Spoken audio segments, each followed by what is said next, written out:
இப்ப வேற ஸ்டேட்லேருந்து இப்ப நார்த் இந்தியன்ஸ் வந்து இப்ப இங்க நம்ம தமிழ்நாட்டுல வேலை பார்க்குற மாரி, இப்ப நம்ம நாட்டுல உள்ள இளைஞர்கள வச்சு தான் இன்னைக்கு வெளிநாட்டோட பொருளாதாரமே இருக்கு. அங்க போய் வேலை பார்க்குறாங்க, கஷ்டப்படுறாங்க.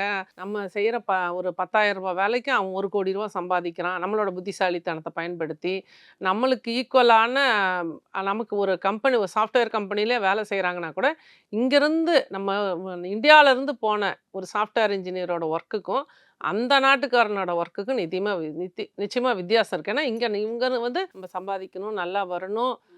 அதுவும் இல்லாத நம்மளோட பிளட்லயே சில விஷயங்கள் இருக்கு. ஆன்மீகம் இங்க ரொம்ப ஜாஸ்தி. அதுல ஓரளவுக்கு அப்படி போயிட்டுருக்கே தவிர, அதுக்கெல்லாம் ஒரு பரிகாரமா இது போயிட்டுருக்கே தவிர, வாஸ்து எல்லா இடத்துங்களுக்கும் உண்மதான். இதுல வந்து விவசாய நிலங்களுக்குன்னு சில விஷயங்கள் நம்ம சொல்லணும்.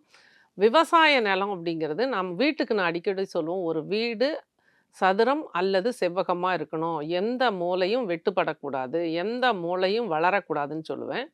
ஆனால், ஒரு விவசாய பூமிக்கு இத கொண்டு போய் பொருத்தி பார்க்குறாங்க சில பேர். ஏன்னா, ஒரு இடம் வாங்குறாங்க அப்படின்னா, அந்த இடம் வந்து சதுரமா இருக்கா? விவசாய பூமிக்கெல்லாம் இப்படி பார்க்கறது இன்னைக்கு ஒரு ட்ரெண்டா போயிட்டுருக்கு. நிச்சயமா அது கிடையவே கிடையாது.